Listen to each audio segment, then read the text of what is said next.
태양계의 세 번째 행성 지구. 지구상에는 3천만 종의 식물과 동물이 살고 있습니다. 그들이 모두 공통적으로 가지고 있는 것이 있는데 그것은 바로 세포입니다. 우리 인간의 몸은 60조 개의 세포로 이루어져 있으며 각 세포의 크기는 1mm도 안 됩니다.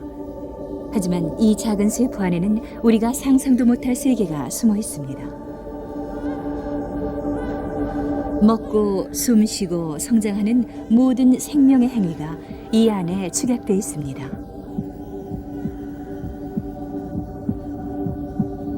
원시 바다에서 살았던 최초의 생명체의 자손이 우리 인간의 세포 안에 아직도 존재합니다. 각 세포에는 지구와 함께 40억 년 전에 생겨난 생명의 역사가 새겨져 있는 것입니다.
절대 암흑의 우주 공간에서 바라본 행성 지구는 아름다웠습니다.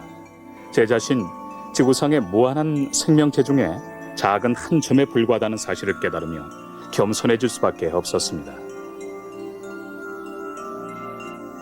최첨단 과학기술의 산물인 우주 왕복선을 타고 우주 공간을 비행하면서 지구의 생명체에 대해 더 배우고 싶은 강한 열망을 느꼈습니다.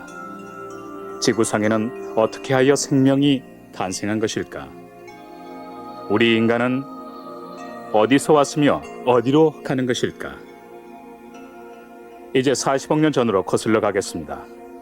그때부터 생명이 진화해온 오랜 역정을 살펴보고 그 과정에서 인류의 미래에 대한 단서를 찾아보고자 합니다. 자, 이걸 보십시오. 맨 꼭대기에서 맨 밑에 이르기까지 46억 년 지구 역사를 나타내는 지층이라고 생각해 봅시다. 최초의 생명체가 나타난 건 이쯤입니다. 약 40억 내지 37억 년 전입니다. 여기서 우린 저 지점으로 뛰어오릅니다. 바다에 최초의 동물이 출현한 시점. 벌써 손이 닿지 않습니다. 약 10억 년쯤 전입니다.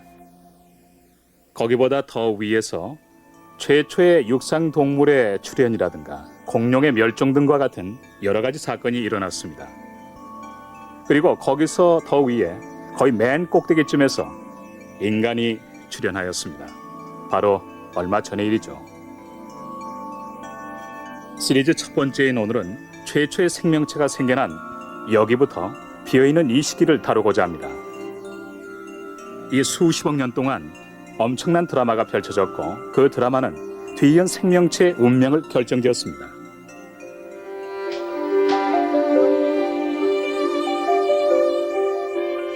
우리의 여행은 오늘날까지 남아있는 태고의 땅에서부터 시작됩니다.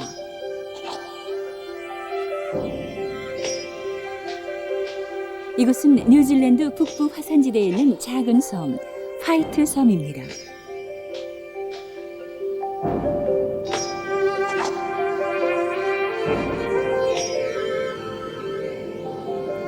둘레가 2-3km밖에 안 되는 작은 섬으로 분화구에서 뿜어나오는 황화수소와 황산가스가 퍼져 있고 곳곳에서 뜨거운 증기가 솟구치고 있습니다.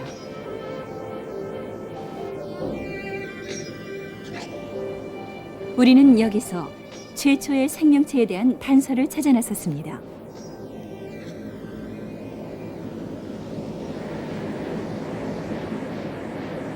(100도가) 넘는 증기에 노출된 채 바위 표면에 붙어 있는 것은 황입니다.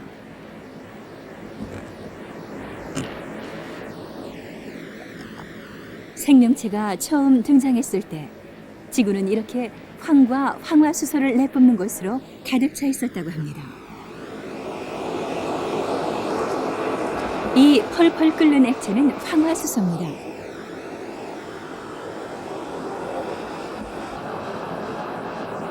섭씨 90도가 넘는 이 뜨거운 액체에 과연 생명이 존재할까요?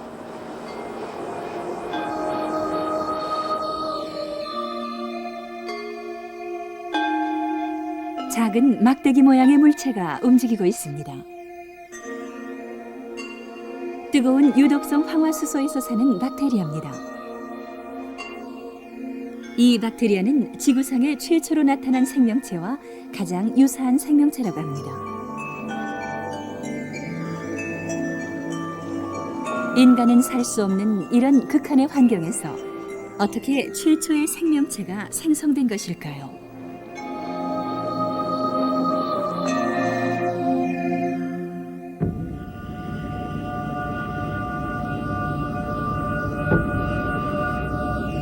(46억 년) 전 이제 막 탄생한 행성 지구.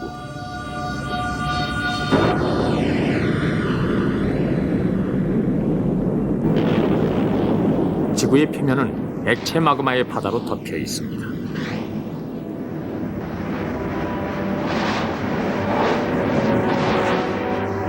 (10억 년) 뒤 지구가 천천히 식어감에 따라 하늘로 올라간 전기는 번결하여 소나기를 이루며 지구로 떨어집니다.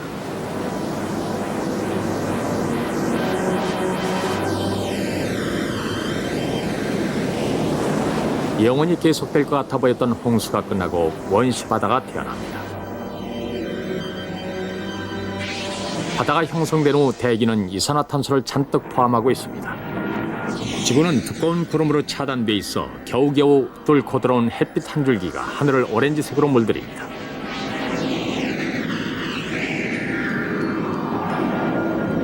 섭씨 150도가 넘는 이 열탕 바닷물 속에서 생명 창조에 필요한 요소가 쌓여갑니다.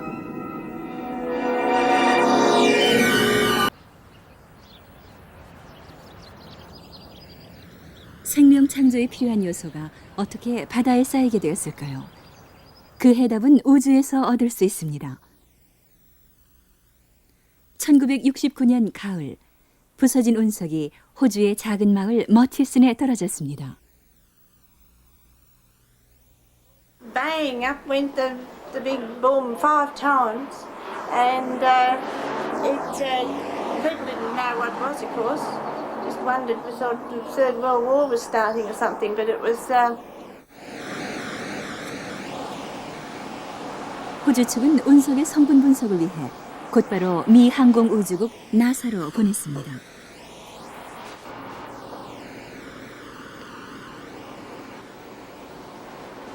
당시 나사는 달에서 가져온 바위에서 생명의 흔적을 찾으려고 노력하고 있었습니다. 하지만 달의 바위에서는 생명의 징조가 전혀 보이지 않았습니다. 하지만 호주에 떨어진 운석을 분석해보자 아미노산을 비롯해 생명체 구성에 필요한 성분이 들어있었습니다.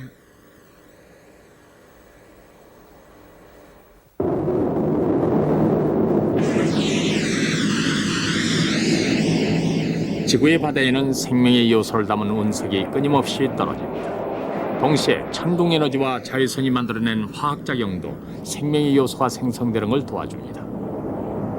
그러던 중 45억 년 전 어느 날입니다.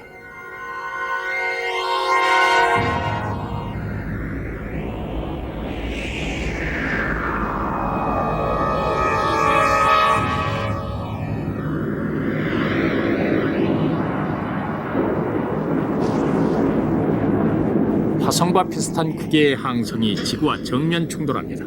이 자이언트 임팩트, 즉 대충돌은 지구 역사상 최대 사건이었습니다. 그 충돌의 충격이 어찌나 컸던지 지구의 멘틀 한 조각이 부서지면서 우주 공간으로 떨어져 나갑니다. 그 조각 중 일부는 다시 지구로 끌려옵니다.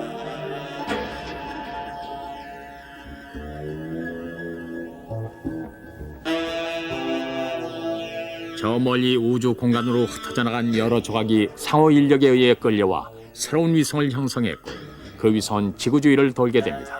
이렇게 하여 달이 탄생합니다.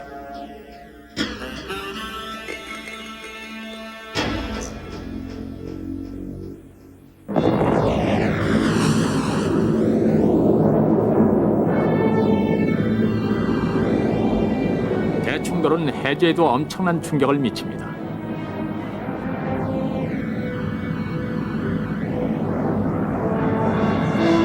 해저에는 지구 중심으로부터 나오는 여러 가지 원소를 내뿜는 일종의 굴뚝이 여러 개 형성되어 있습니다.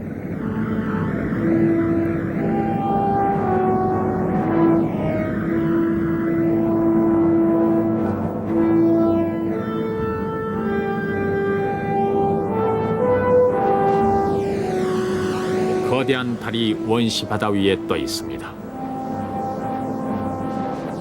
당시 달과 지구 사이의 거리는 지금 거리의 반도 되지 않았습니다.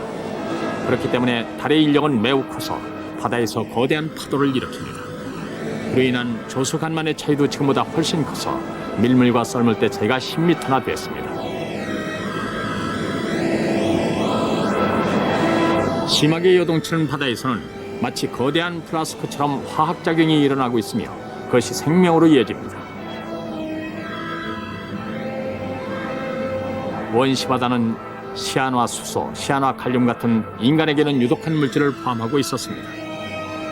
바다에 있는 작은 분자는 서로 합쳐져 더 큰 분자를 이루고 결국에는 DNA를 형성합니다.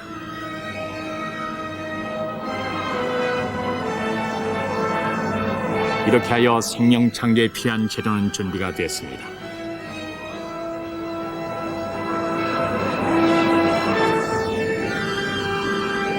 하지만 이것은 아직 물질에 불과합니다. 생명의 탄생을 위해서는 뭔가 다른 게 필요했습니다. 이렇게 단순한 물질에서 생명으로 뛰어오른 사건은 과학자에게는 영원한 수수께끼입니다.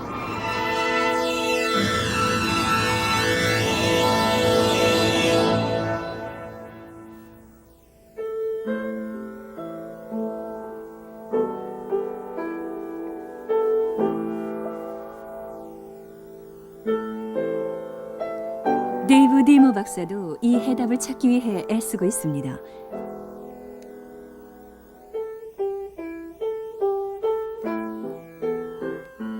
박사가 연주하고 있는 곡은 인간의 DNA 서열을 소리로 표현한 것입니다.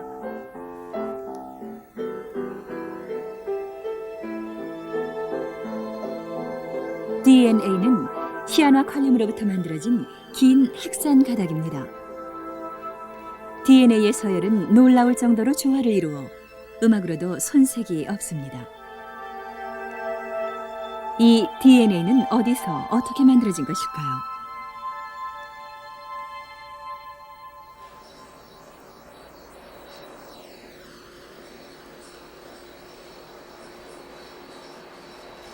디모 박사는 원시 바다 위에 떠있던 커다란 달이 DNA 생성에 관련이 있다고 믿고 있습니다. 어쩌면 달이 파도를 일으켜 해변에 웅덩이를 형성하여 웅덩이가 마르면서 농축 과정을 거쳤을지 모릅니다. 그러니까 아마도 달이 중요한 역할을 했을지 모릅니다.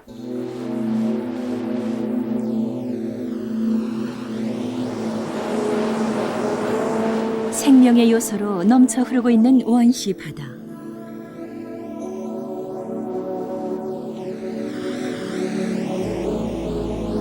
밀려오는 파도가 바위에 부딪히면서 수많은 작은 기포를 만들어내고 있습니다. 원시 바다의 기포는 사라지지 않고 바위에 붙습니다.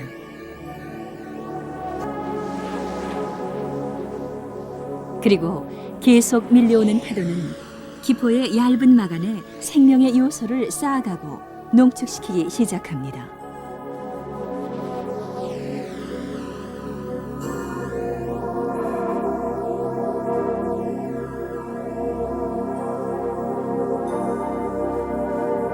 디머 박사는 원시 바다에서 생겼던 작은 기포를 다시 만들고 있습니다.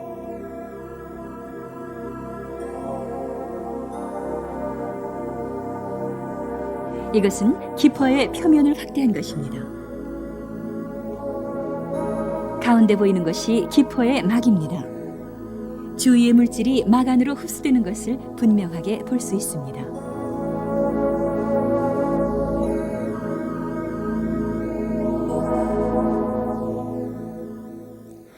어떻게 보면은 이것은 작은 방 같지 않습니까?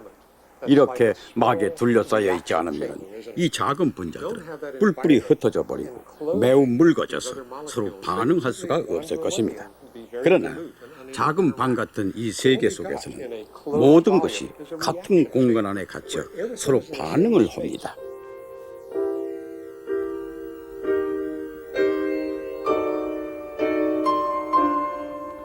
기포막 안의 작은 방에서 조용하게 화학 반응이 일어나고 있습니다.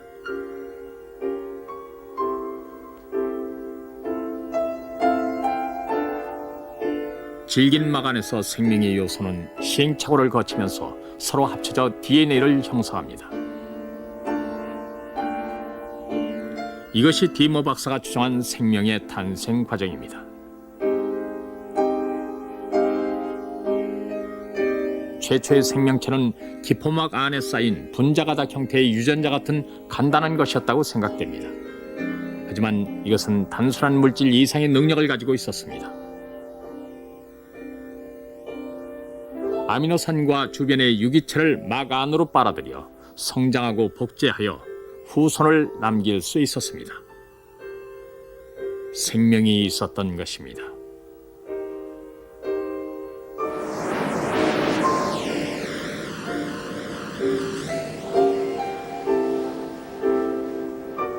(40억 년 전) 생명은 거대한 달 아래서 첫 번째 발걸음을 떼어놓았습니다.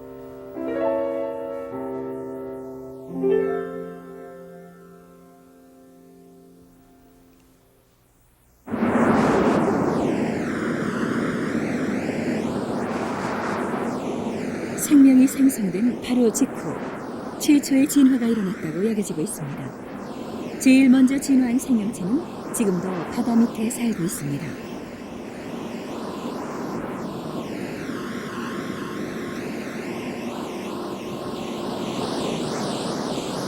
(1990년) 멕시코 해안에서 800km 떨어진 이곳 바다 밑에서 화산 폭발이 있었습니다. 그로 인해 이곳은 생명이 없는 태초의 세계로 돌아갔습니다.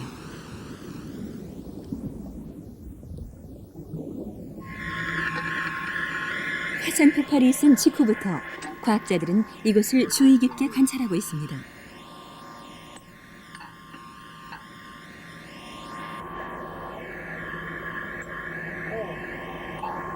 이곳은 수심 2,600m의 깊은 바닷속입니다. 지금도 계속 퍼져나갈 것처럼 보이는 용암의 흔적을 카메라가 잡았습니다. We can see this Bio9 smoker. All of these smokers are just lining this fissure. 검은 연기를 내뿜고 있는 굴뚝이 보입니다. 검은 연기에는 많은 양의 황화수소가 포함되어 있습니다. 이것은 생명이 처음 생겨났을 때의 바다의 상태와 비슷합니다.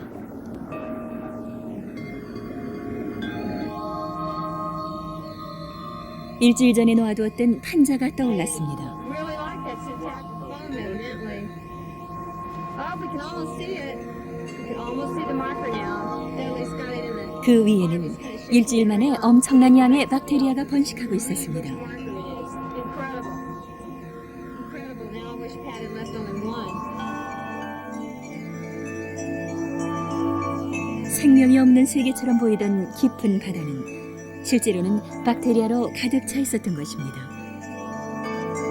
박테리아의 번식력은 과학자들의 예상을 훨씬 넘어섰습니다.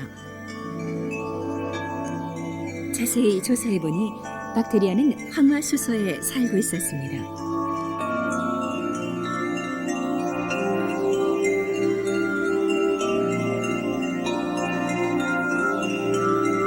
황화수소를 먹이로 증식하기 시작한 박테리아가 최초의 생물체로 여겨집니다. 최초의 생명체는 단지 주변의 유기물을 흡수하였습니다. 하지만 이 박테리아는 유기물뿐 아니라 황화수소와 황도 흡수했고 많은 양의 에너지를 만들어내는 데 성공하였습니다.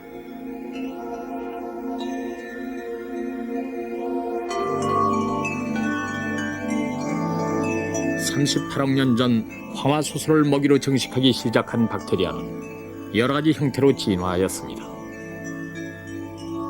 어떤 것은 단단한 껍질을 갖게 되었습니다.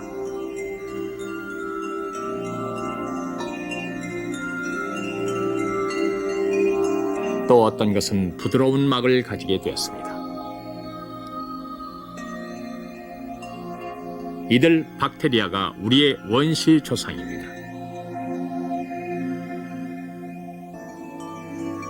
생명을 창조한 것은 제가 우주에서 본 아름다운 푸른색 지구가 아니었습니다.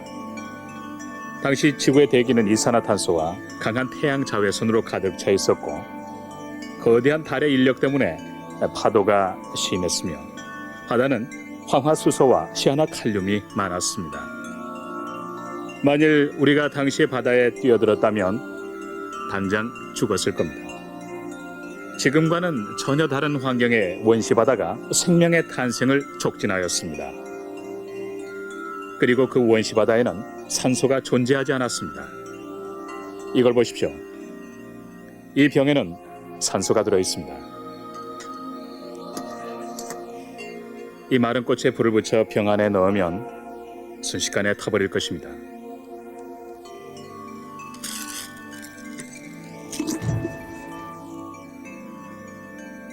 보시다시피 산소는 연소성이 높고 위험한 기체로 물질을 순식간에 분해버립니다. 산소는 최초의 생명체에게는 매우 유독한 기체였습니다. 하지만 지금 우리 몸을 구성하고 있는 세포는 산소가 있어야 살 수 있습니다. 처음에는 유독했던 기체가 이제는 없어서는 안 될 기체가 되었습니다. 어떻게 그런 정반대 현상이 일어나게 되었을까요? 원시 지구는 이산화탄소가 가득했으며 두꺼운 구름으로 쌓여 있습니다. 그러다가 대륙이 형성되면서 산소가 출현하게 됐습니다.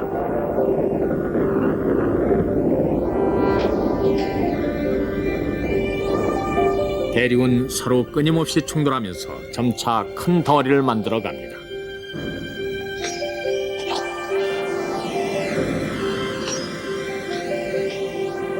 그런 형성 과정이 마침내 이산화탄소로 가득 차 있던 대기에 영향을 미치기 시작합니다.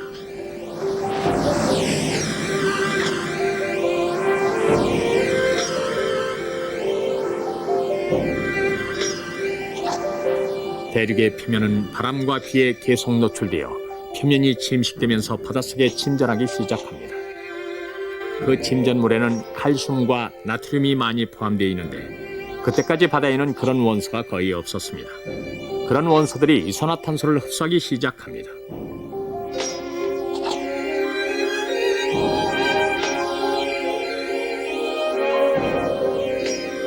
온실 효과는 약해지고 지구는 식기 시작하고 동시에 두꺼운 구름은 흩어지기 시작합니다.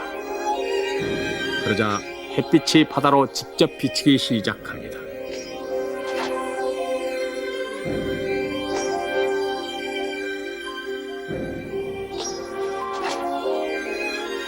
이 같은 환경 변화가 생명을 자극하는 데 있어 중요한 역할을 했음이 후에 밝혀집니다.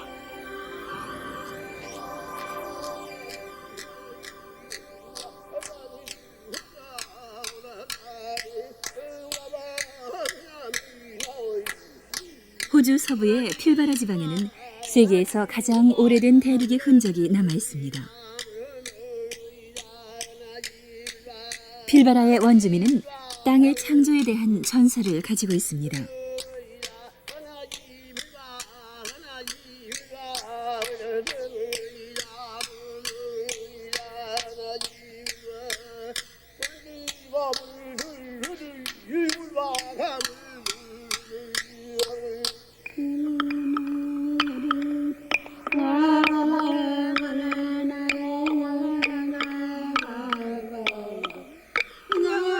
또 다른 전설은 온 세상을 순식간에 밝히고 동물을 깜짝 놀라게 한 불꽃에 관해 얘기합니다.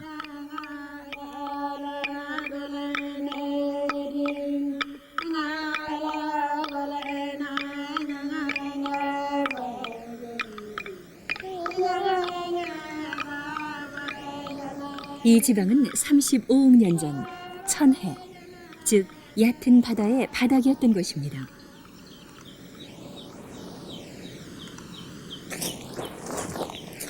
(1992년 10월) 여기서 어떤 생물체의 화석이 발견됐습니다.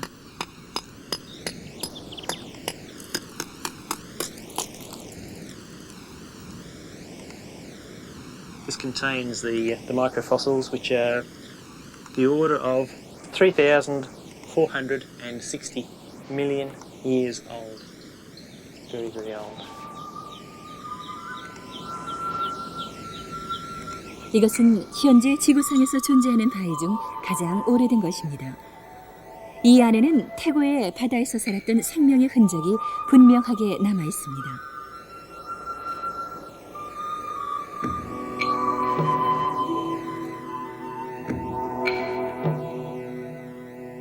이것은 35억 년이나 된 미생물의 화석이었습니다. 크기는 100분의 1mm가 될까 말까 합니다. 주변의 바위를 분석해보니 이 작은 생명체는 광합성을 하고 산소를 내놓는 시아노박테리아라는 것을 알게 되었습니다. 박테리아는 목걸이처럼 서로 연결되어 있습니다.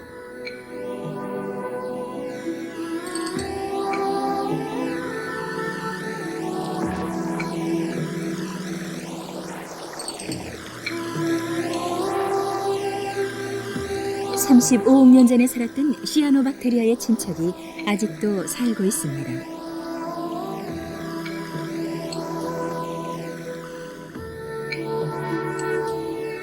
시아노박테리아는 태양빛을 이용해 물과 이산화탄소로부터 식량을 자체 생산하는 혁신적인 방법을 고안해내었습니다. 육지가 생기면서 지구에 침투해 들어오기 시작한 햇빛을 이용해 생명은 괄목할 만한 발전을 이루었습니다.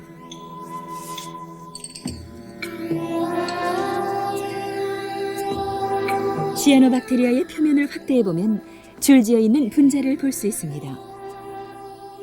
이것은 햇빛을 붙잡아 에너지로 바꾸는 일종의 안테나입니다.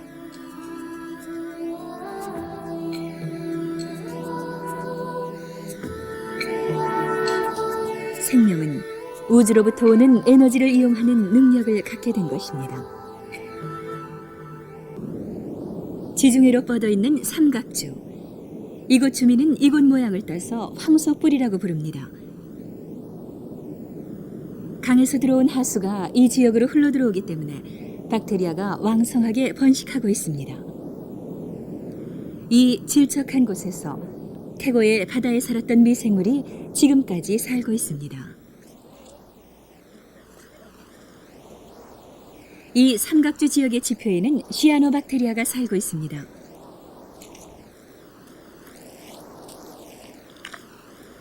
산소가 대기에 들어왔을 때 미생물은 어떻게 대처했을까 하는 의문에 대해 이 삼각주가 중요한 단서를 제공하고 있습니다. Extremely different. Each one is very different.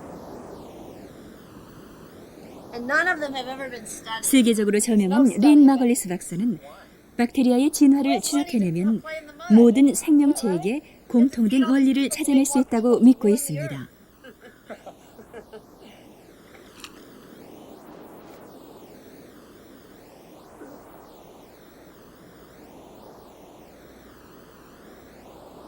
이 녹색 층이 시아노박테리아입니다.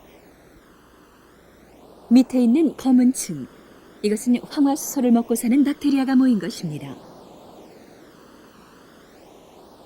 단 1-2cm밖에 안 되는 층에서 태고의 바다에 살았던 박테리아가 지금까지 살고 있는 것입니다.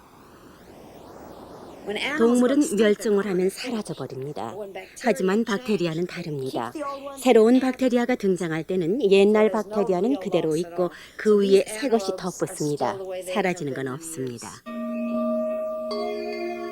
이걸 자세히 살펴보면 산소를 생산하는 시아노박테리아로 구성되어 있는 맨 위층과 황화수소를 먹고 사는 박테리아로 된 맨 아래층 사이에 붉은색 층이 있는 걸 알 수 있습니다.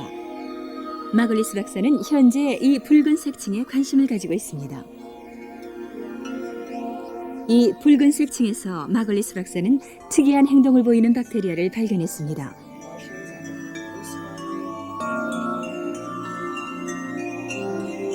화면 가운데 보이는 긴 녹색이 시아노박테리아입니다. 그리고 그 주위를 둘러싸고 있는 이 작은 박테리아도 산소에 대한 저항력이 없으리라 예상됩니다. 하지만 산소에 노출되면 죽는 이 박테리아가 산소가 나오는 근원 지점으로 다가가고 있습니다. 마글리스 박사는 태고의 바다에서도 비슷한 일이 일어났다고 믿고 있습니다. 흰 개미 동산은 무엇으로 만들어졌습니까? 그것은 흰 개미가 내놓는 배설물로 만들어져 있습니다. 그와 비슷하게 산소는 반응력이 높은 기체이므로 산소를 만들어낸 박테리아가 산소를 쓸 수 있는 방법을 개발해낸 것이죠. 그뿐만이 아니라 그 옆에 있던 박테리아도 산소를 사용하는 방법을 개발합니다. 이유는 유기물을 산소와 함께 연소를 하면은 더 많은 에너지가 나오기 때문입니다. 불을 보면 알 수가 있어요. 불이 계속 타오르려면은 산소가 있어야만 합니다. 그러니까 폐기물을 재활용하여 필수품으로 만든 겁니다. 산소가 풍부한 환경 속으로 용감하게 들어간 박테리아 중에서 많은 시행착오와 시련을 겪은 후 산소에 적응할 수 있는 박테리아가 진화되어 나왔습니다. 황화수소 대신에 산소를 에너지원으로 사용하면 10배나 많은 에너지를 얻을 수 있습니다. 따라서 그만큼 활동성도 좋아졌습니다.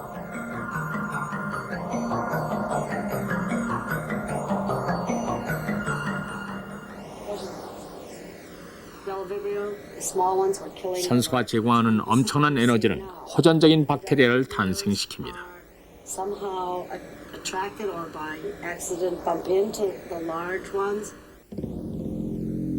이들은 공격적으로 왔다 갔다 하면서 자신보다 몸집이 큰 유기체도 공격합니다. 막을 찍고 들어가 세포 안으로 침입하여 유전자를 먹어치웁니다. 산소가 제공하는 엄청난 에너지로 인해 이런 박테리아가 생긴 것입니다. 황화수소가 풍부한 환경에 남아있던 막이 부드러운 박테리아도 공격적이 되었습니다. 따라서 막이 부드러운 박테리아와 호기성 박테리아 사이에 치열한 경쟁 관계가 형성됩니다. 그러다가 어느 시점에 아마도 자구책에서였는지 주위에 있는 다른 박테리아와 몸을 합쳐 키워나가기 시작합니다.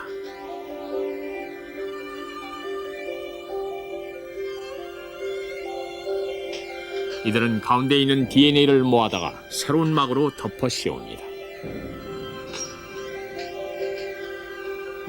이렇게 하여 세포액이 탄생했습니다.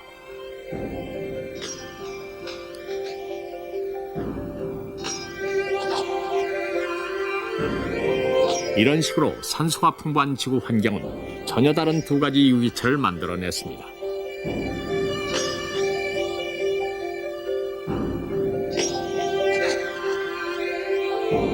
하나는 산소를 이용하여 많은 에너지를 만들어냅니다. 그것은 폐기물 재활용과 효율적인 에너지 생산에만 주력합니다. 그리하여 살아있는 에너지 공장이 되었습니다.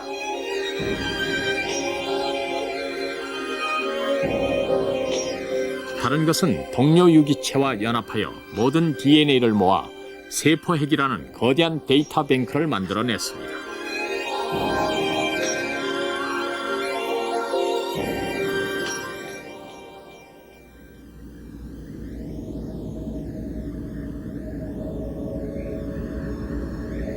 현재 지구상에는 다양한 생물권이 퍼져 있고 3천만 종에 달하는 동식물이 살고 있습니다.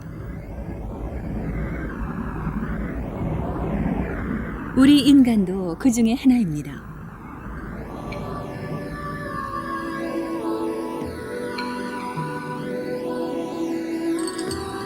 우리 몸도 다른 생명체와 같은 세포로 구성되어 있습니다.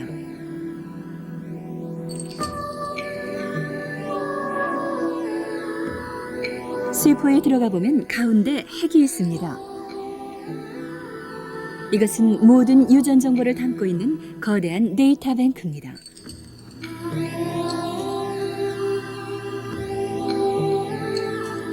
핵 주위를 돌아다니고 있는 것은 미토콘드리아입니다. 미토콘드리아는 산소를 이용해 세포가 요구하는 에너지를 만들어내는 에너지 공장입니다.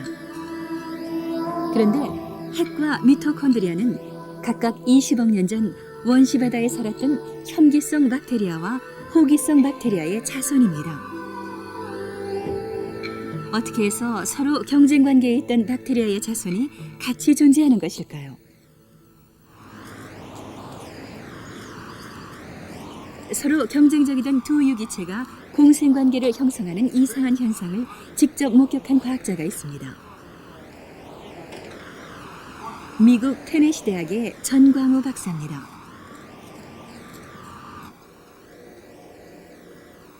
이야기는 1969년에 시작됩니다.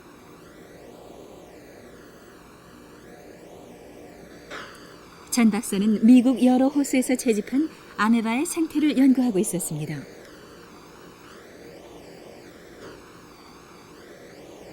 어느 날 그가 배양하고 있던 아메바 대부분이 독성이 높은 박테리아에 감염돼 죽기 시작했습니다.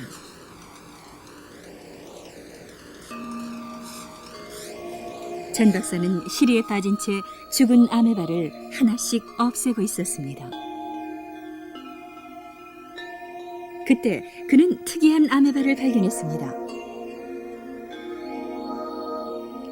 다른 아메바와 마찬가지로 박테리아에 감염돼 있었지만 이상하게도 살아있었던 것입니다.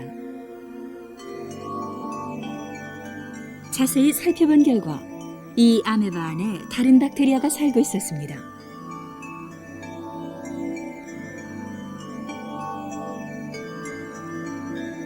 그 후에도 이 아메바는 박테리아를 가진 채 계속 살았습니다.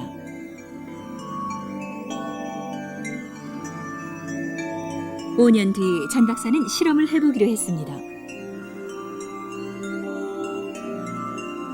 아메바 안에 살고 있는 박테리아를 제거했습니다.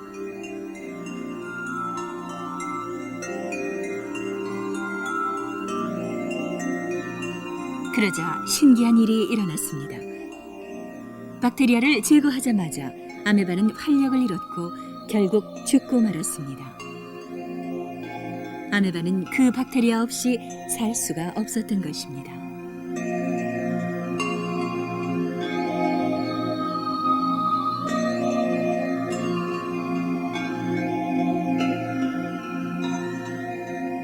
이 박테리아는 아메바에 기생합니다. 처음에 우리는 이 박테리아를 아메바 밖에서 배양하려고 해보았지만 실패하였습니다. 그 박테리아는 아메바 안에서만 삽니다. 아메바한테서 뭔가를 받아서 사는 게 틀림없습니다. 우린 그게 무엇인지 알아내기 위해 노력하고 있습니다. 우린 그동안 아메바가 2-3가지 단백질을 만들어내고 그것을 박테리아가 사용한다는 사실을 알아냈습니다. 일종의 주고받는 관계입니다. 전 박사가 본 것과 비슷한 현상이 원시 바다에서도 일어난 것으로 여겨집니다. 20억 년 전 어느 날 핵을 가진 박테리아가 대항하여 싸우던 호기성 박테리아를 삼킵니다. 그리하여 박테리아의 공생관계가 형성됐고 이것이 우리 몸을 구성하는 세포의 시작입니다. 이 세포는 2개의 박테리아가 합쳐지고 난 직후의 상태와 비슷합니다. 가운데는 호기성 박테리아의 자손인 미토콘드리아에게 둘러싸인 핵이 있습니다.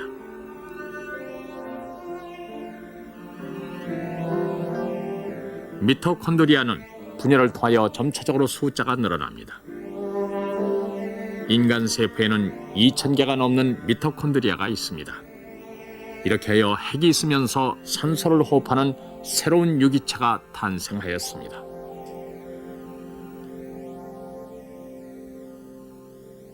박테리아를 제외하고 지구상에 있는 모든 생물체는 공생 창조 관계의 생산물입니다. 그게 무슨 뜻일까요? 그것은 전혀 다른 종류의 유기체가 함께 합쳐져서 새로운 유기체를 만들어냈다는 뜻입니다. 컴퓨터 분야에서 일하시는 분은 쉽게 이해가 되실 겁니다. 모뎀부터 새로 만들거나 하드디스크부터 새로 만드는 게 아닙니다. 다른 사람이 이미 개발해 놓은 것을 이용해서 서로 합쳐서 전혀 새로운 것을 만들어내는 것이죠. 사람들은 그것을 종종 상조작용이라고 부릅니다. 전혀 다른 종류의 부품을 가져다 새로운 것을 만드는 것입니다.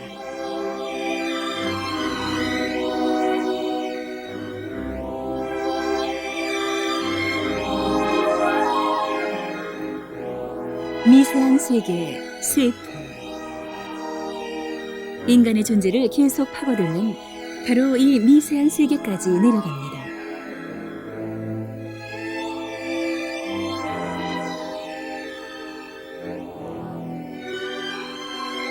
핵은 DNA에 암호로 표시돼 지시에 따라 명령을 내보냅니다. 명령을 받으면 미토콘드리아는 에너지를 만들어 세포에게 공급합니다. 생명의 모든 활동은 이 두 가지 작은 유기체가 각각 자신의 역할을 하기 때문에 가능한 것입니다.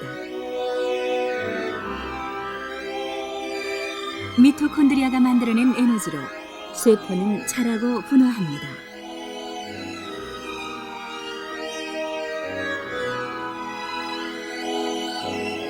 그리하여 세포 밖에서 일어나고 있는 환경 변화에 쉽게 대처할 수 있습니다.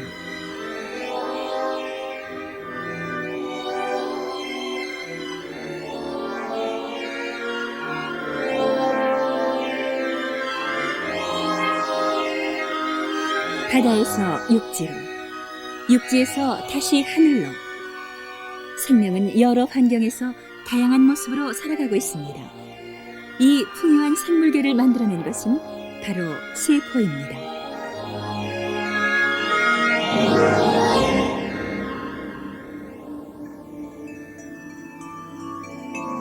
이 10억 년에 걸친 수고 끝에 생명은 마침내 놀라운 구조로 발전하였습니다. 산소 호흡 능력과 세포 핵을 겸비하게 된 것입니다. 그것은 생명체가 변화하는 지구 환경에 지혜롭게 대처하면서 살기 위한 노력을 계속했기 때문에 가능했습니다. 새로운 시대를 열어가면서 생명체는 끊임없이 서로 협력합니다. 환경이 바뀌고 위기가 닥쳐올 때 유기체는 새로운 환경에 적응하기 위해 공존의 길을 모색합니다. 미생물이 만들어낸 세포는 인간을 포함하여 모든 동물과 식물의 몸을 구성하는 바로 그 세포입니다. 살아있는 유기체는 상호 협력하며 이 지구의 공동 주민으로서 함께 풍부하고 다양한 세계를 만들어갑니다.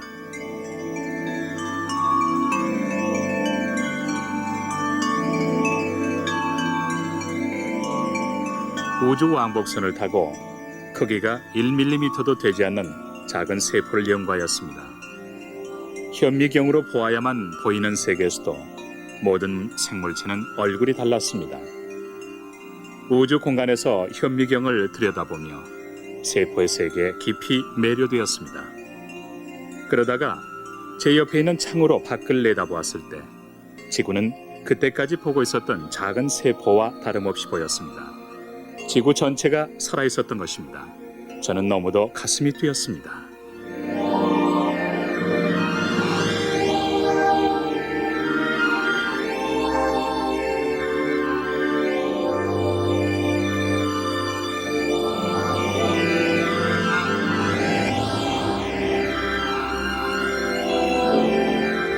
바다에서 생명이 처음 탄생한 때부터 우리 몸을 구성하고 있는 세포가 나올 때까지 20억 년이 걸렸습니다. 그렇게 조금씩 발전해온 그 긴 시간 동안 미생물은 생명의 근본적인 원칙인 공존의 원칙을 세운 것입니다.